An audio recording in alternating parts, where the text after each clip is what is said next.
Kemudian kami sudah meminta waktu Presiden untuk bulan depan hadir pada saat penyerahan kepada warga negara Indonesia yang tidak punya gaji. Akhir April kita siapkan paling tidak sekitar 25.000 unit. Tadi Presiden meminta untuk supaya hal-hal yang kebijakan yang pro rakyat oleh Presiden Prabowo, ya, yang dari tadinya bayar menjadi gratis, yaitu BPHTB tadinya 5% menjadi 0, kemudian juga restribusi PBG, ya, PBG persetujuan bangunan gedung dari bayar jadi 0, dan PPN ini ditanggung pemerintah sampai Juni 2025, ini supaya disosialisasikan secara masif ke daerah supaya bisa dinikmati oleh MBR. Ini khusus kebijakan untuk MBR, yaitu masyarakat berpenghasilan rendah. Nanti pada kesempatan pertama saya akan sampaikan kepada Mendagri. Mendagri punya forum itu setiap Senin pagi untuk mensosialisasikan ini, karena nanti setiap kepala daerah, baik bupati, wali kota, itu punya instrumen namanya Perkada, peraturan kepala daerah, untuk bisa menjalankan ini sebagai payung hukum. Kemudian dari lambat menjadi cepat, ini adalah PBG, ya. PBG itu dulu 45 hari, tapi misalnya di Subang itu bisa tidak sampai 1 jam, di Gianyar bisa 14 menit, kemudian di Badung juga bisa 17 menit, Badung ini di Bali, Sumedang juga bisa 53 menit, dan Tangerang 59 menit. Jadi Presiden Prabowo sangat pro kepada rakyat kecil, bagaimana kebijakan ini yang tadinya bayar jadi gratis, dan yang tadinya lama jadi cepat. Dan ini diminta untuk disosialisasikan dan dijalankan oleh semua kepala daerah di seluruh Indonesia.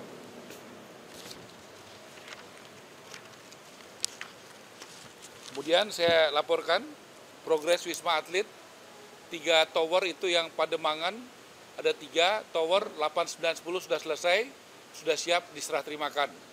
Nanti ada yang menghuni, ada bagi masyarakat dan juga bagi ASN, nanti yang mendistribusikannya adalah Menseknek.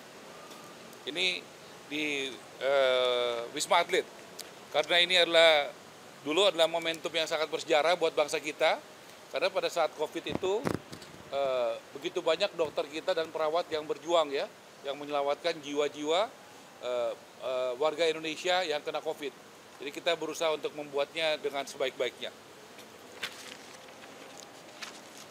Kemudian juga pembangunan tower di IKN, itu yang sudah selesai 20 tower. 20 tower ini sudah selesai, dan itu bisa digunakan. 20 tower sudah selesai. Kemudian ini capaian rumah subsidi, FLPP. Jadi saya bisa disorot, ya. Ini datanya.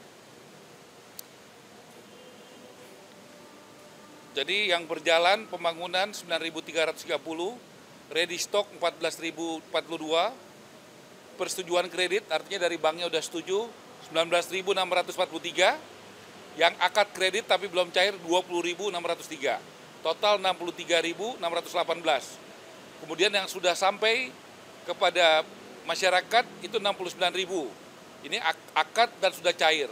Akad Tapera khusus PNS yang sudah terbangun dan akad 1.384. Jadi totalnya 134.937. Ini bank penyalurnya, ya. Dan ini asosiasi yang membangun. Untuk tahun 2025 kita menyiapkan yang sudah ada DIPA-nya 220.000 rumah subsidi.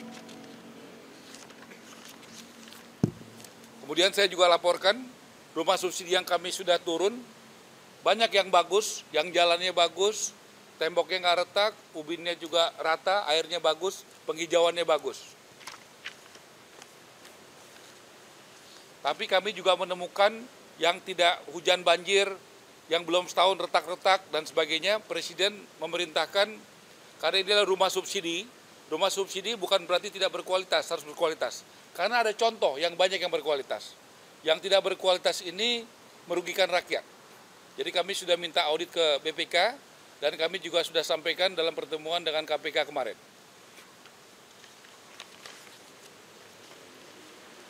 Kemudian kami laporkan, kami sudah melakukan groundbreaking dengan TNI Angkatan Darat. Ini dengan TNI Angkatan Darat, kami melakukannya di Serang. Total 5.760 unit. Ya, itu ada di beberapa tempat, yang ada di Brebes, ya, ada di Bogor, ada di Bantul, ada di Bekasi, dan ada di Serang. Kemudian juga kami sudah melakukan groundbreaking dengan Polri, dengan Bapak Kapolri di Kerawang. Total itu 14.389 unit. Nah ini, saya pikir teman-teman sebagian juga hadir. Kemudian doakan, mohon doanya, kita tanggal 25 Maret itu akan memulai menyerahkan kunci. Jadi bukan groundbreaking ya, menyerahkan kunci kepada guru-guru. Kita akan buat tanggal 25 Maret. Ada di Bogor, ada di Makassar, ada di Aceh dan Medan, ada di Pontianak, ada di Kupang, ada di Bangkalan, Madura, ada di Jayapura. Totalnya kita 20.000 unit rumah. 20.000 unit rumah, dan nanti pada saat penyerahan kunci simbolis pada tanggal 25 Maret, total itu sekitar 250 rumah. Sekitar 250 rumah. Kemudian kami sudah meminta waktu Presiden untuk bulan depan hadir pada saat penyerahan kepada warga negara Indonesia yang tidak punya gaji, ya, yang tidak punya gaji seperti pedagang sayur, pedagang bakso, dia tidak punya gaji, dia tapi punya usaha, dia punya penghasilan. Dan kami akan melakukannya di bulan April, ya, akhir April. Kita siapkan paling tidak sekitar 25.000 unit. Ya. Ini akan kita buat sekitar tanggal 25 April di Jawa Barat, Jawa Tengah, Sulawesi Selatan, Sumatera Selatan, Kalimantan Selatan, Nusa Tenggara Barat, dan masih banyak lagi daerah lainnya. Rencana kita akan pada saat akad, pas acara, paling enggak 1.000 orang, 1.000 kita akan serahkan. Tapi totalnya kita siapkan 29.000. Ya, secara bertahap. Tapi pada acara kita akan siapkan 1.000 unit minimal. Kami juga laporkan berkat kewibawaan Bapak Presiden, gotong royong CSR dari perusahaan swasta sudah jalan, dari Harum Energi, dari Agung Sedayu, dari Berau, kemudian akan jalan Adaro dan Astra, kemudian juga pertengahan bulan depan, bulan April, kita akan mulai merenovasi paling tidak 500 dari Buddha Suci, Yayasan Buddha Suci, dan 200 dari Kadit di Tanah Tinggi. Itu sekitar tanggal 14 April, kita akan mulai itu. Kemudian Presiden meminta untuk memanfaatkan aset negara secara maksimal, yaitu tanah BUMN, khususnya kereta api, Perumnas, dan perkebunan. Kemudian juga di Dirjen Kekayaan Negara di bawah Kementerian Keuangan. Itu yang paling cepat kita yang ex-BLBI, yang ada di Lipo Karawaci. Itu sebelah lapangan golf, itu akan segera kita manfaatkan karena itu idle, clear and clean, tidak bersengketa, dan tidak ada masyarakat di atasnya yang tinggal di situ.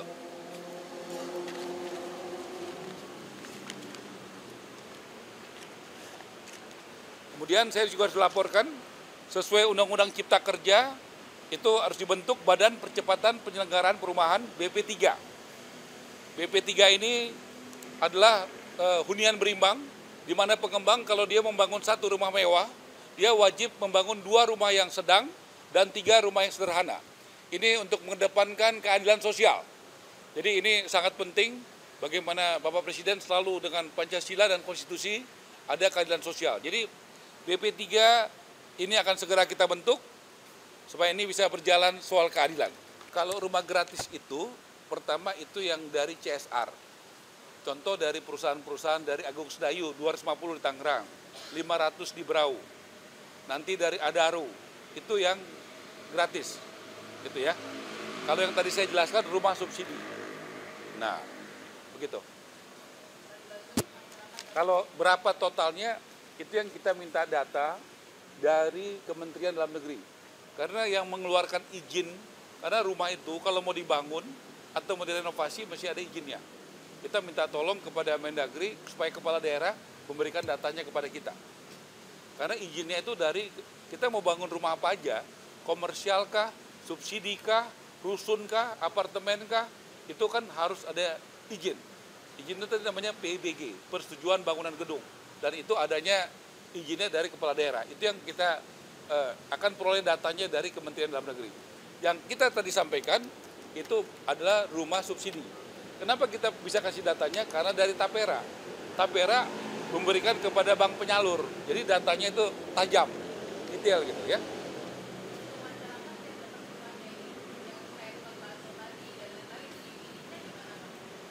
Tentu ada mekanisme bank, dia tidak punya gaji, tapi punya penghasilan. Gitu ya. Ya, mereka ada polanya bank tentu tidak boleh mengucurkan kredit secara tanpa manajemen risiko yang baik. Dia mesti datang lihat bagaimana omsetnya, bagaimana itu sih, karena dia nggak punya gaji. Kalau yang punya gaji itu lebih mudah karena potong gaji. Ini dia tidak punya, karena kita diminta Presiden, karena masyarakat Indonesia banyak yang informal, tidak punya gaji tapi punya penghasilan dan butuh rumah. Nah kita harus cari solusi untuk yang seperti ini.